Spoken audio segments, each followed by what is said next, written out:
हनुमान जी का मिलना, सुग्रीव से मैत्री एवं बाली मरण।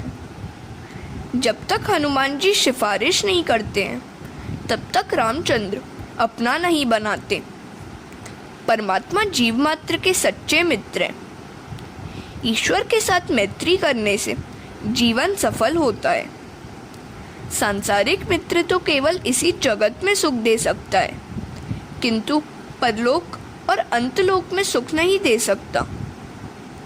जीव यदि ईश्वर से मैत्री करे तो वे उसे अपना लेते हैं, वे उसे भी ईश्वर बनाते हैं। वे तो अति उदार हैं।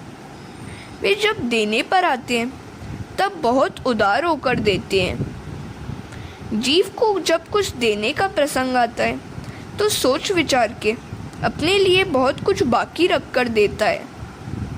विश्व का सर्जक देते समय कभी नहीं सोचता है कि अपने लिए शेष रखना चाहिए। मैत्री तो परमात्मा के ही साथ करो। परमात्मा से मैत्री वही कर सकता है जो काम को अपना शत्रु बनाता है। कृष्ण और काम, राम और रावण एक साथ नहीं रह सकते।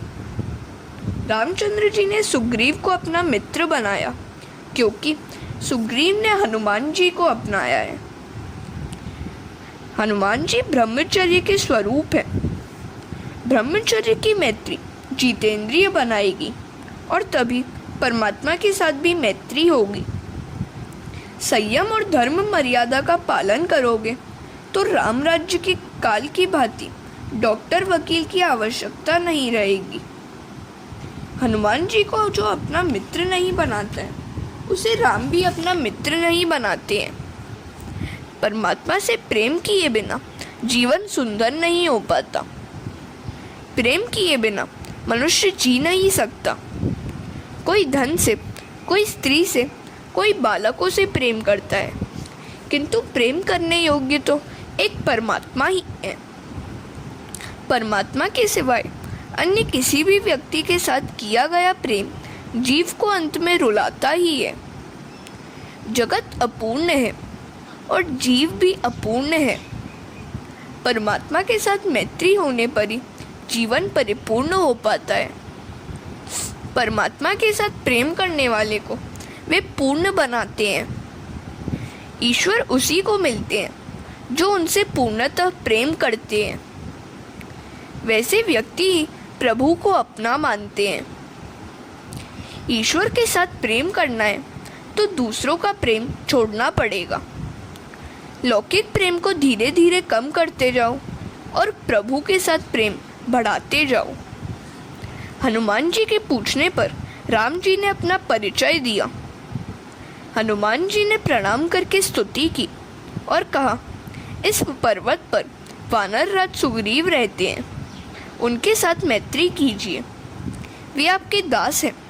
और तभी सब सुग्रीव के पास आए। राम जी ने सुग्रीव से पूछा, तुम इतने दुखी क्यों दिखाई देते हो? सुग्रीव ने कहा, मेरे भाई बाली ने मेरी धन संपत्ति और पत्नी छीनकर मुझे घर से बाहर निकाल दिया है। जो मित्र के दुख से दुखी होता है वही सच्चा मित्र है। हरे कृष्ण। सुग्रीव और बाली के बीच युद्ध हुआ। राम सुग्रीव के पक्ष में थे। उन्होंने एक वृक्ष की आड़ लेकर बाली पर तीर छोड़ा तो बाली ने कहा, अवगुण कवनु नाथ मोहि मारा। आपने तो धर्म की रक्षा के हेतु अवतार धारण किया है। मैंने तो कोई अपराध किया नहीं, फिर भी आप मेरा वध क्यों करना चाहते हैं? धर्म की रक्षा के हेतु अवतार धारण करके भी आपने अधर्माचरण किया है। रामचंद्र जी ने कहा, बाली, अपना दोष तू देखता नहीं है और मुझ पर ही दोष लगाए जा रहा है। भाभी, बहन, पुत्रवधू और अपनी कन्या एक समान है, फिर भी तुमने अपने भाई की पत्नी पर कुदृष्टि डाली, सो तू महापापी है। अतः तेरा उद्धार करने के लिए ही तेरा वध कर रहा हूँ। स्वदोष के दर्शन के बिना ईश्वर के दर्शन नहीं हो पाते। परदोष दर्शन परमात्मा के दर्शन में बाधा रूप है। बाली कहने लगा, प्रभु, यदि मैं पापी हूँ तो मुझे बताइए कि कौन से ग्रंथ में ऐसा लिखा हुआ है कि पापी को भी आपके दर्शन का लाभ हो सकता है। उल्टे कहा गया है, जन्म जन्म मुनि जतन कराही, अंत राम कहीं आवत नाही। मुनिगण जन्म जन्मांतर में कई प्रकार की साधना करते रहते हैं, फिर भी अंतकाल में उनके मुख से राम नाम उच्चारित नहीं हो पाता है। मैं पुण्यशाली हूँ, तभी आपके दर्शन इस समय कर रहा हूँ। आपके दर्शन से अब मैं पापी तो रहा ही नहीं। आपके दर्शन से पापों का नाश होता है। आपके दर्शन देवों को भी दुर्लभ है, फिर भी मैं आपके दर्शन कर रहा हूँ। भगवान राम ने कहा, मेरे दर्शन तुम्हें हुए, वह तेरे प्रताप से नहीं हुए। तुम सुग्रीव के भाई हो, सो मैं तुम्हारा उद्धार कर रहा हूँ। तुम सुग्रीव के कारण ही मेरे दर्शन पा रहे हो। भगवान की बात सुनकर बाली ने सुग्रीव को प्रणाम किया और कहा, तेरे ही कारण मुझे भगवान के दर्शन करने का सौभाग्य प्राप्त हुआ। सुग्रीव बाली से कहने लगा, नहीं नहीं, तुम्हारे ही कारण मुझे भगवान के दर्शन हुए। यदि तुमने घर से मुझे निकाल न दिया होता तो प्रभु दर्शन मैं भी कैसे पा सकता। बाली देह छोड़ रहा था, सो सुग्रीव ने भगवान से प्रार्थना की कि मेरे भाई के पाप को क्षमा कीजिए। वैर और वासना मृत्यु को बिगाड़ते हैं। जो वैर और वासना को अपने ही मन में रखकर मारता है, जो वैर और वासना को अपने ही मन में रखकर खुद मरता है, उसे सद्गति नहीं मिल पाती। अपना कर्तव्य है कि किसी के साथ वैर न रखें। राम राम जपते हुए बाली ने प्राण त्याग किया। सुग्रीव को किष्किंधा का राज्य दिया गया। राम की अनासक्ति भी कैसी है। रावण की हार हुई और लंका का राज्य राम को मिला, किंतु उन्होंने कहा, मुझे धन या राज्य की आसक्ति नहीं है। लंका का राज्य विभीषण को दे दिया। कंस की मृत्यु होने पर मथुरा का राज्य कृष्ण के हाथों में आया, किंतु उन्होंने उग्रसेन को दे दिया। राम और कृष्ण जैसा बोलते हैं वैसा ही आचरण करते हैं। श्री कृष्ण ने अर्जुन को युद्ध भूमि में 6 शास्त्रों का सार एक ही घंटे में सुनाया था। भगवान का ज्ञान भी कैसा है। अर्जुन ने कहा था, आप जो कहेंगे मैं वही करूँगा। हरे कृष्णा। ज्ञान की शोभा व्याख्यान नहीं, क्रियात्मक भक्ति योग है। राम के समान जग हितार्थी कोई नहीं है। ऐसा भगवान शंकर ने पार्वती से कहा। देवता, मनुष्य और मुनि सबकी यह रीति है कि अपने स्वार्थ के हेतु ही वे सभी से प्रीति करते हैं। सुर नर मुनि सबकी यह रीति, स्वार्थ लागी कर ही सब प्रीति। भगवान राम प्रवर्षण पर्वत पर विराजे। हनुमान जी अपनी वानर सेना के साथ आए। राम जी ने अपनी मुद्रिका हनुमान जी को देते हुए कहा, यह सीता जी को देना और मेरे विरह तथा बल की सारी बातें सुनाकर तुरंत लौट आना। हनुमान जी ने अपनी वानर सेना के साथ दक्षिण की ओर प्रयाण किया। वे जामवंत के पास आए, जहाँ संपाति ने उन्हें समाचार दिया कि सीता जी को अशोक वाटिका में रखा गया है। समुद्र को पार करना कठिन था। राम नाम और संयम के बल के बिना समुद्र पार किया नहीं जा सकता। हनुमान जी ने आवेशपूर्वक कहा, यदि आप कहें तो सारी लंका को समुद्र में डुबो दूं। जामवंत ने कहा, धीरज रखो, यदि लंका को डुबो दोगे तो सीता जी भी डूब जाएंगी। तो हनुमान जी ने उड़ान भरी और उड़ते हुए समुद्र पार करने लगे। मार्ग में सुरसा ने अवरोध करने का प्रयत्न किया। हनुमान जी ने उसका नाश किया। हनुमान जी लंका आ पहुँचे। सायंकाल का समय था। लंका दर्शन करने निकले। वहाँ का वैभव अलौकिक है। मध्य रात्रि के समय लंका में प्रवेश करने जा रहे थे कि लंकिनी ने रुकावट की तो उन्होंने उसे मार दिया। मरते हुए लंकिनी ने कहा, मुझे ज्योतिषी ने कहा है कि तुझे कोई मारे तब समझ लेना कि रावण की भी मृत्यु होने जा रही है।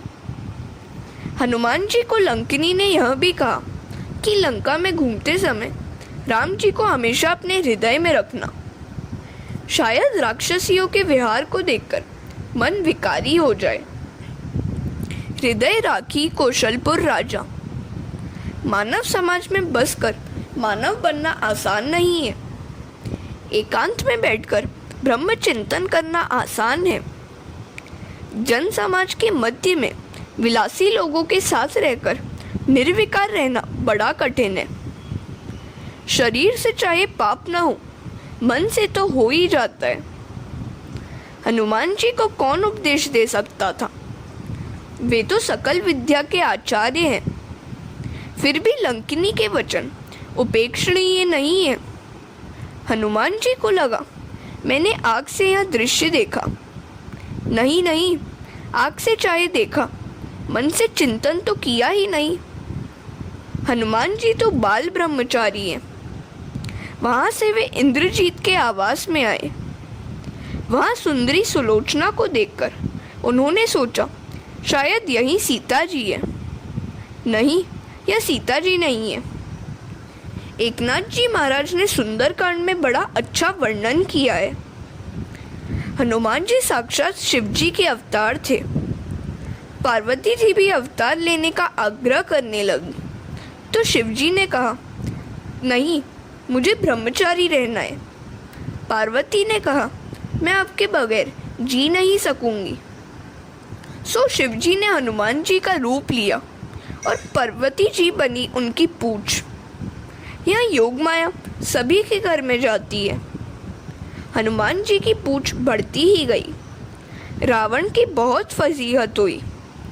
हरे कृष्णा। हनुमान जी ने सारी रात सूक्ष्म रीति से भ्रमण किया, किंतु सीता जी कहीं भी दिखाई नहीं देती थी। प्रातःकाल में विभीषण के आवास में प्रविष्ट हुए। वहाँ उन्होंने देखा कि विभीषण ने नींद से जागते ही राम का स्मरण और उच्चारण किया। हनुमान जी सोचने लगे, इन राक्षसों की बस्ती में यह वैष्णव कौन है? हनुमान जी ने ब्राह्मण का रूप लिया और विभीषण के निकट आए। विभीषण ने उनसे पूछा, कौन है आप? राम तो नहीं है। प्रभात में आपके दर्शन हुए, सो मेरा सारा दिन अच्छा बीतेगा और कल्याण होगा। हनुमान जी ने सारी बात बताते हुए सीता जी का पता पूछा। विभीषण ने कहा, आपके दर्शन होने से मुझे विश्वास हो गया है कि राम जी के दर्शन मुझे अवश्य होंगे। मैं तो अधम हूँ, किंतु आपके कारण राम मुझे अवश्य अपनाएंगे। रात्रि में सोने से पहले तथा प्रातःकाल जागते ही प्रभु स्मरण और शुभ विचार करो। हनुमान जी अशोक वन में आए। वहाँ सीता जी समाधि अवस्था में बैठकर राम राम जप रही थी। उनका शरीर दुर्बल हो गया था। हनुमान जी ने उनको मन ही मन प्रणाम किया और वृक्ष की डाली पर बैठकर राम कथा सुनानी शुरू की। आपको ढूंढने के लिए कई वानर भेजे गए, उनमें से मैं भी एक हूँ। मैं रामचंद्र जी का दूत हूँ। आज मेरा जीवन सफल हो गया। साक्षात आद्या शक्ति सीता जी को प्रणाम करता हूँ। सीता जी ने कहा, भाई कौन है तू? प्रत्यक्ष क्यों नहीं आता है तू मेरे समक्ष आ। हनुमान जी ने सामने आकर माता जी को प्रणाम किया।